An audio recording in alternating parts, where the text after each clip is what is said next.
What's up, guys? So, of course, the video is gonna be 10 impressions. My voice is shot. I've been sick the past few days. Not like really sick, just my voice mainly has been gone, so you gotta bear with it like I have been. Definitely trying my best when speaking to like speak as loud as I can. But let's get out of the way and so I was talking about Terry. So I think Terry he's interesting. So this character's neutral is very good. Keep in mind, this is more of an impressions video, not a guide. I can make a guide later. But just initial thoughts.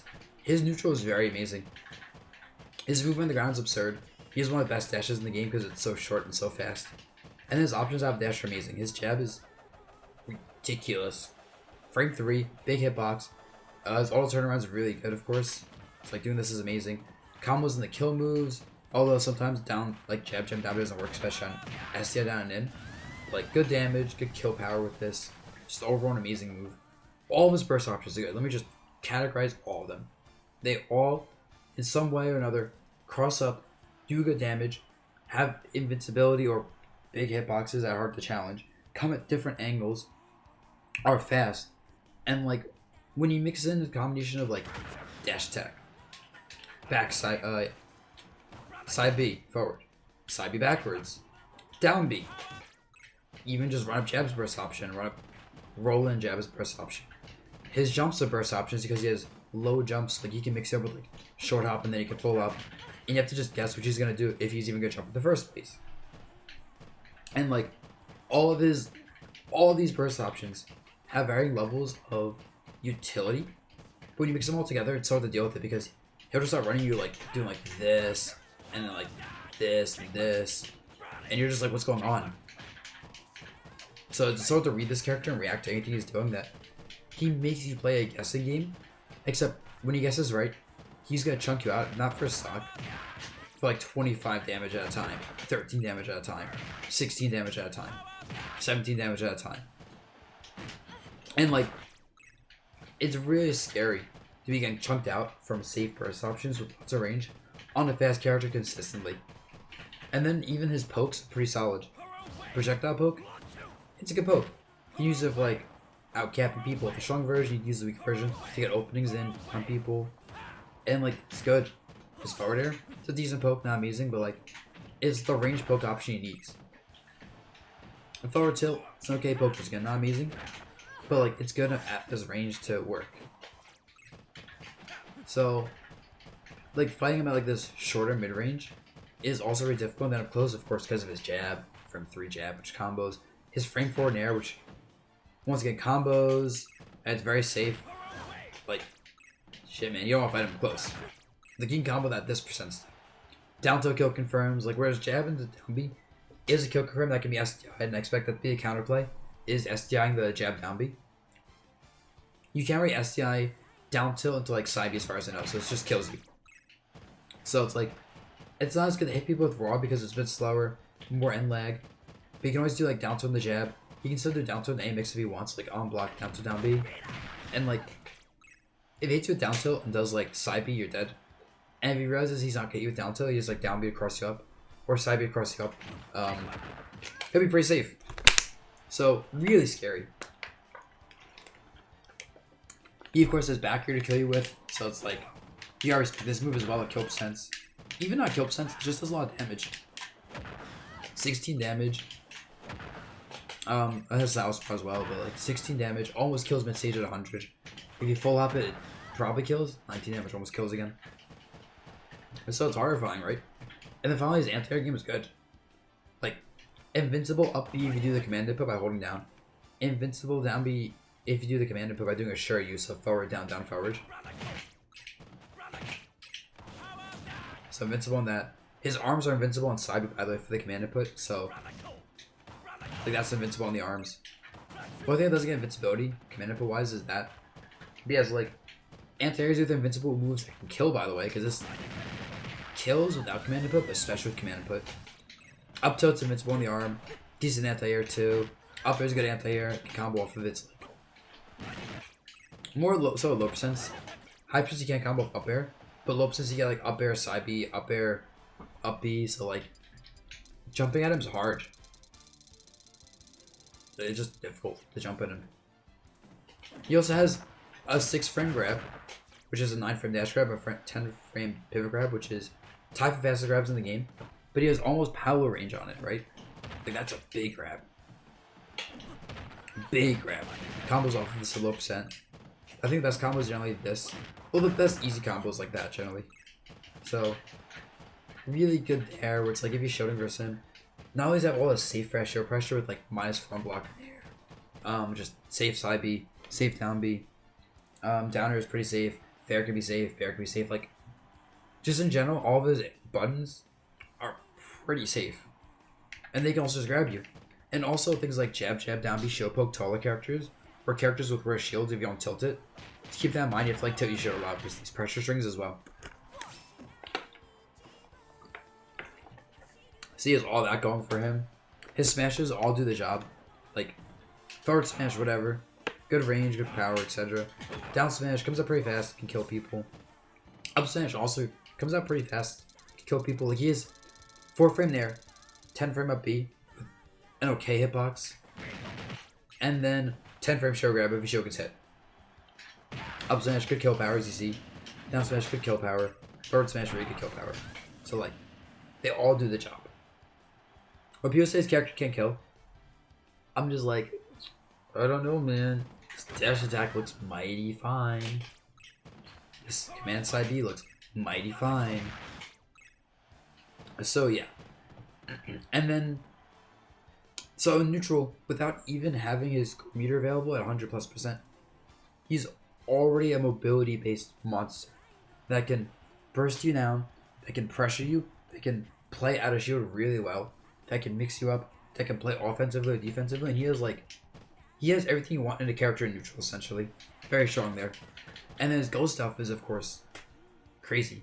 I think his REOK isn't that great. It has super armor up to 8 points of damage, 8% of damage. So, like, it punches through weak projectiles. Like, a Palatate has auto reticle. It would actually punch through auto reticles. Of course, if you block this move, you get, like, shield drop forward smash on him. Like, it's very laggy on block. But, like, that's fine. Use it to, like, catch landings, catch rolls, you know, as a hard punish, punch through projectiles, and just the idea that you can't press buttons as much and whiff in front of him at kill percent if he has this from even, like, this range is really scary. Because his hitbox is so big. So keep in mind that, like, he's already a monster.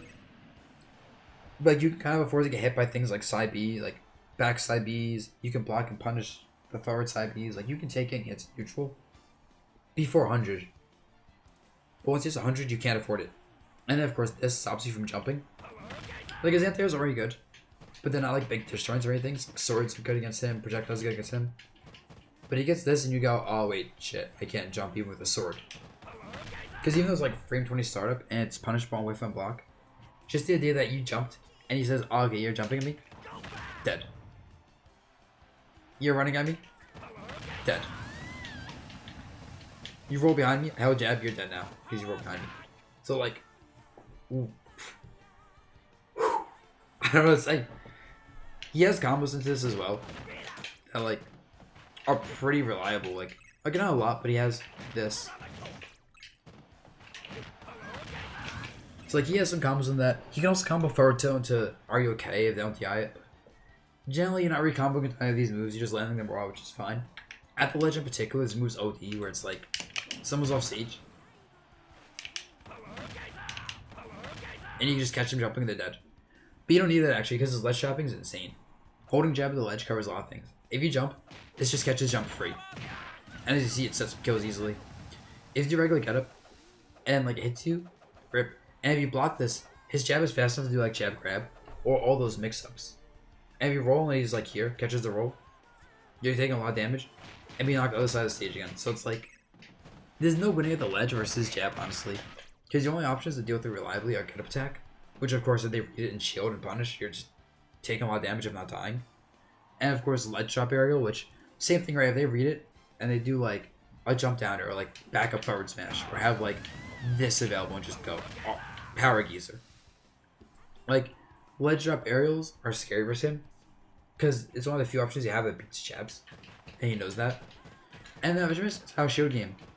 Like I mentioned, his out shield options are very fast, but I didn't even mention the fact that because his dash is so good and his jab is so good, his parry game is amazing. His parry game rivals Fox in my opinion in terms of like, if he parries stuff, he gets really strong punishes really easily. Like, I parry Palatine of fair, dash attack. Oh, parry to fair, run up jab, down B. Parry fair, side B. So like, yeah, you don't want to let him parry your stuff either, which makes spacing stuff on him hard. Because I feel like the way you're supposed to beat him is through projectiles, which he can punch through and get around, and swords, which if he parries a sword swing, he still punishes you. And he still has burst options for swordies and a projectile. So like, I don't think there's a way to win there. But yeah, so like I said, this ledge game, it's insane. You just being at the ledge versus him is scary. So even though he doesn't have really a good edge guarding game at all, like going off stage with him is just generally bad. He has some mix-ups for sure, but like for the most part, he wants to stay off stage here. So like this is scary, and then because of all these burst of ability options and these good anti-airs, as I mentioned, landing on top of the stage is awkward, and it's not that good for him. So he covers that well. And the summary is, in advanced state, he's a monster. In neutral, he's a monster. So what about disadvantaged state? He's a thin character, keep in mind, so he's not easy to combo. He is heavyweight. I think he's Samus weight. So he's top 10 weight in the game, I think. At 108, yeah. So he makes him easier to combo, but he's harder to kill. And if you can't kill him with edge guards, he lives very long. Like, you actually have to kill him with edge guards. Killing him off the top generally is hard because of his weight. However, and this is the only reason I don't think he's like necessarily super busted, is his air movement sucks. Like, he's very slow in the air. His air excel is bad. His double jump height is very low. So like, if you juggle him and kind of aggressively keep him in the air, he has a lot of trouble landing. He doesn't have disjoints. He does have down B to escape disadvantage. But if you like call that, you can just chase him down. And like, it's still a startup, right? If you get below him, he just has trouble dealing with people below him pretty hard. Just keep that in mind. And then off stage, his recovery is interesting. He's one of those characters you have to hard read off stage. Where it's like, it's kind of like those spacies in a way where if the spaces are far enough that they have to do side B into up B, they should die. That's him. If he has to do off stage, this, into this, and you have enough time to get off stage and chase him, he should die. Every time. But if he's close enough to the ledge to do mix-ups of like side B, air dodge, other side B, down B, go below ledge and up B. Like, even this up B snap is actually better than people give it credit for. Because if you space the B right, you can still be below the ledge and grab ledge. So like, it's not as abusable as people make it out to be when you give it some time. Just keep in mind that his side B like ledge snaps do kind of suck though. But yeah, so it's like, actually I want to see something. I have a theory he might have a better ledge snap on his command input up B. But yeah, it's like, it's annoying where like, since you have to edge guard him to kill him because he's heavy and you don't want to let him past 100, but he has those aggressive options along with a good air dodge and good distance on his recovery tools and invincibility, and his up B is a nice hitbox. It's like, it's hard to challenge stuff because you have to wait out the invincibility on up B and down B. You have to like outrange his like side Bs or block and punish. You gotta reposition yourself to catch up B after the invincibility's gone, because even without the input version, his up B has invincibility on his legs. And like, generally speaking, you just have to outplay him there. But luckily you outplay him even once at the ledge, he should die. Like, hit him off stage once, hit him off stage again when you got him off stage the first time, he should be dead. Just easy peasy like Fox, edge guard. Oh, he side B'd, he didn't get back to ledge, kill him. Or if you have a counter, you could just go counter, kill him. Or if you have a big sword like Lucina, she's one of the few, not one of the few, but I think characters like Lucina with really, really strong like destroying edge guarding games can just murder him. So like, Lucina should be good versus him. I think Pablo should murder him. I wouldn't be surprised if even like Egg gives him trouble, like Shulk, etc. But yeah, it's his only real weakness, I think. He has a mental edge as well, as like, you gotta kill him at below 100% or he's really scary. So he's a mental advantage of, do you go for kill moves on him aggressively and riskily, or do you not bother and let him get to 100% and now have to worry about dying? So like, he makes the opponent play his game. And for that reason, I think this character is really good. Like, I don't want to say he's top tier because it's early, but I know for a fact this is a good character. I know for a fact this is a character that's better than like Banjo or Hero when they came out. I'm pretty sure we're gonna see at least a few people pick this character up and do well with him in tournament. Like I'm thinking like at least like game watch levels of like one dedicated main like doing well with this character, or like all of our Rob levels even of like lots of people doing well with this character across like different regions. Unless you see a lot of Pikachu's or people get really good really quickly at abusing his landing game and his offstage game, which I don't think is possible with his mix-ups. I think you're just gonna see this character be quite a tournament force and be ready for it. Absolutely a viable character, IMO. And yeah, those are my initial thoughts on him. It's also really fun to play, and he's a really cool addition, so I'm happy he's in the game. And peace.